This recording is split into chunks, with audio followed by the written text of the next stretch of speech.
They said Trump took Venezuela's president from his own home, that it happened before dawn, without cameras, without a courtroom, without a single official image released to the world.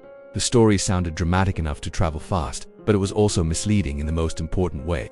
Because if this had really been about arresting a man, the story would have ended there. It didn't. It expanded. Quietly, systematically, and very deliberately. This was not the fall of Nicolas Maduro. This was America repositioning power. Under Donald Trump, the United States stopped masking how modern power actually works. America didn't need to invade Venezuela. It didn't need tanks in the streets or soldiers at the border. That era was already over. What America needed was something far more efficient. Control without occupation. Pressure without presence. A signal strong enough that the entire energy market would feel it. Venezuela wasn't chosen randomly, it was selected because beneath its soil sits the largest proven oil reserves on Earth. More than Saudi Arabia, more than anyone. For decades, that oil existed outside of America's direct influence, managed by a state company, entangled with political ideology and increasingly aligned with rivals the United States openly viewed as strategic threats. China was financing, Russia was advising, and the oil kept flowing in directions Washington didn't control, and that was the problem. Trump's America didn't see oil as fuel anymore. It saw oil as leverage, as a pricing weapon, as a stabilizer or destabilizer of global markets, and most importantly, as a system that could be switched on or off without firing a single shot. This is where most people misunderstand what happened next. They think the conflict was ideological, democracy versus authoritarianism, freedom versus dictatorship. But systems don't care about ideology. Systems care about access. So America didn't target Venezuela's leader first. It targeted Venezuela's infrastructure, its banking access, its export channels, its ability to turn oil into usable power. Sanctions weren't punishment, they were code. Lines of permission being quietly deleted from the global operating system. And suddenly, a country rich in oil couldn't sell it, couldn't insure it, couldn't transport it, couldn't convert it into currency that actually worked outside its borders. Ask yourself this: what happens to power when money stops moving? This is where Trump's role becomes critical. Not as a mastermind, but as a trigger. Trump didn't design this system. He activated it loudly, publicly, without apology. While previous administrations preferred deniability, Trump preferred dominance. His America didn't whisper, it announced. And that announcement mattered. Markets reacted, energy prices adjusted, allies recalculated, rivals paid attention. Because the message wasn't really for Venezuela, it was for everyone watching what happens when a country sits on critical resources but refuses to play inside the system that controls them. This wasn't regime change, it was system enforcement. And here's the part rarely discussed. Once a country is locked out of the financial and energy system, leadership becomes almost irrelevant. Presidents can be replaced, elections can happen, flags can change, but the lock remains until permission is restored. So when headlines focused on Maduro, the real operation was already complete. Venezuela was frozen, not conquered, not destroyed, just disconnected. And America had demonstrated something far more powerful than military strength. It showed that in the modern world, you don't need to remove leaders. You just need to decide who gets access and who doesn't. This was the night America didn't move troops, it moved the system. To understand what America really did next, you have to forget the old idea of oil. The image of tankers, refineries, pipelines, and smoke belongs to another era. In Trump's America, oil was no longer just something you burned. It was something you controlled. And control doesn't come from owning the resource. It comes from deciding who can use it. This is where the story becomes uncomfortable for anyone still thinking in terms of flags and borders. Because the United States didn't need Venezuela's oil. By the time Trump entered office, America was already approaching energy independence. Shale had changed the equation. Domestic production was rising. Imports were no longer a vulnerability. So why target the country with the world's largest reserves? Because independence gives you freedom, but control gives you power. Venezuela's oil wasn't dangerous because of how much existed underground. It was dangerous because of where it could flow. Left unchecked, it strengthened rivals. It created alternative energy alliances. It reduced America's ability to shape prices, pressure markets, and influence geopolitical behavior through energy economics. In a system built on leverage, uncontrolled oil is chaos. So America didn't attack oil production, it attacked oil conversion. Trump's sanction strategy wasn't designed to stop Venezuela from pumping oil. It was designed to stop Venezuela from turning oil into influence. Insurance companies pulled out, shipping firms stepped back, financial institutions froze access. Suddenly, oil that existed couldn't move, and oil that can't move might as well not exist. Ask yourself a simple question. If you own something no one is allowed to buy from you, do you really own it?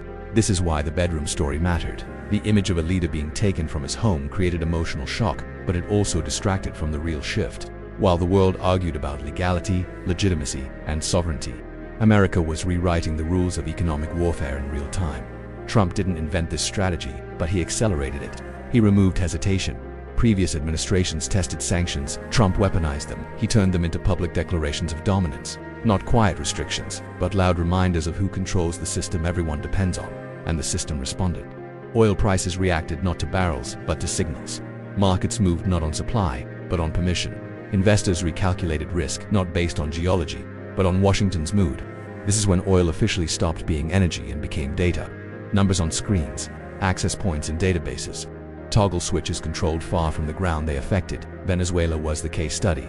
But it wasn't the only audience, because America wasn't just asking Venezuela to comply. It was asking the entire world a question. What happens to you if your resources fall outside the system that monetizes them? China watched carefully. Russia understood immediately. Smaller nations took notes. The lesson was clear. You don't need to invade a country to neutralize it. You just need to disconnect it from the mechanisms that give its resources meaning. This is why leadership drama became irrelevant. Whether Maduro stayed or fell didn't change the equation. The system had already decided. Power had shifted away from individuals and toward infrastructure, away from speeches and toward switches. And here's the part that keeps this story alive. Once this model works, it doesn't disappear. It gets reused, refined, applied elsewhere. Iran, Russia, energy markets, tech supply chains, financial rails, different targets, same logic. So when people ask whether Trump was right or wrong, they're asking the wrong question. The real question is whether this kind of power can ever be reversed once it's proven effective. Because if oil can be frozen without troops, what else can be turned off? And more importantly, who decides when it happens next? At this point in the story, it becomes clear that oil was never the final target. Oil was the entry point. The real battlefield was money, and more specifically, the system that decides which money counts and which doesn't. Under Trump, America stopped treating the dollar as a currency and started using it as a strategic boundary. Inside the boundary, economies functioned. Outside it, they slowly suffocated. This is where Venezuela's collapse stopped being about mismanagement or corruption and became something far more structural. Once a country is locked out of dollar-based systems, every transaction becomes harder, slower, and more expensive. Imports stall, inflation accelerates, confidence evaporates, not because resources disappear, but because permission does. Trump's America understood this better than anyone. The United States doesn't just print the world's most used currency, it hosts the rails that currency moves on. Clearing houses, compliance layers, banking networks, and at the center of it all, a simple rule. If you want access, you follow the system's conditions. Venezuela didn't. So the response wasn't invasion, it was isolation. Swift access became uncertain. Correspondent banks pulled back. Transactions that once took seconds turned into weeks or failed entirely. Even countries that wanted to buy Venezuelan oil hesitated, not because they opposed Caracas, but because they feared Washington. This is how power actually works. It doesn't need universal agreement. It only needs enough fear to create self-enforcement. Ask yourself this: when banks start policing foreign policy, who is really in charge? Trump didn't hide this strategy. He embraced it publicly. His administration framed sanctions as moral pressure, but the effect was mathematical. Cut off access, raise friction, and let systems do the rest. The suffering wasn't collateral damage. It was the mechanism. And here's the uncomfortable truth. This worked, not instantly, not cleanly, but effectively. Venezuela didn't collapse in a single dramatic moment. It eroded month by month, transaction by transaction. A slow freeze that leadership couldn't reverse, no matter how defiant the speeches became. Because speeches don't move money. This is also where technology quietly enters the story. Modern finance isn't physical, it's digital. Compliance is automated. Risk is calculated by algorithms. Once Venezuela was flagged, systems reacted automatically. Payments rejected, accounts closed, insurance denied, not by politicians, but by code written to avoid risk at all costs. This is why Trump's style mattered. By making the conflict explicit, he increased perceived risk. And perceived risk is poison in financial systems. The louder the message, the faster the isolation spreads. America didn't need global consensus. It only needed enough institutions to believe that touching Venezuela wasn't worth the trouble. And once that belief spread, the outcome became inevitable. This is the moment where traditional ideas of sovereignty begin to collapse.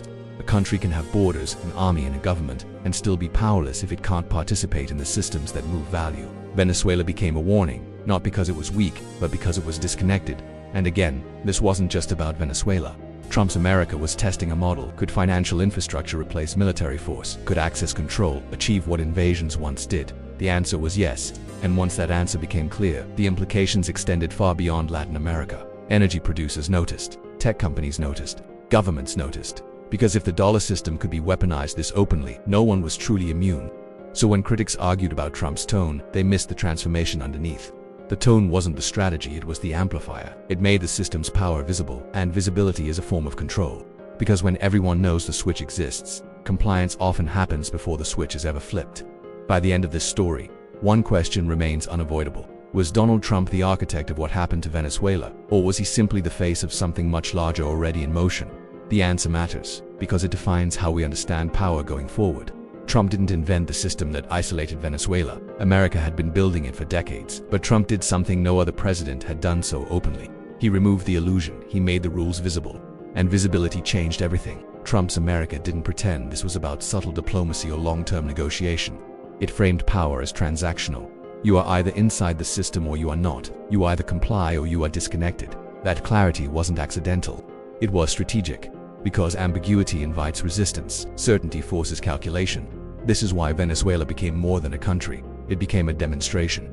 The real message was not sent to Caracas. It was sent to every government sitting on critical resources, every company building strategic technology, every leader believing sovereignty alone could protect them. The message was simple and deeply unsettling. Control no longer requires occupation. Power no longer needs permission. Access is everything. Trump's role in this wasn't subtle. He acted as an amplifier. He turned what used to be quiet policy into loud theater. Tweets replaced communiques, announcements replaced negotiations. Critics saw chaos, markets saw intent, and systems responded accordingly. This is the part many still struggle to accept. Trump didn't weaken America's position, he clarified it. He showed that the United States doesn't just influence the global system, it hosts it, and hosting the system means setting the conditions. Once that reality sinks in, Venezuela's fate becomes less mysterious. It wasn't destroyed. It wasn't conquered, it was paused, frozen in a state where resources existed but couldn't function. A country rich on paper and powerless in practice. And here's why this story doesn't end in Venezuela. The same logic is now visible everywhere. Energy transitions, AI infrastructure, semiconductor supply chains, cloud computing, payment networks. The future isn't about who owns resources. It's about who controls the pathways that give those resources value.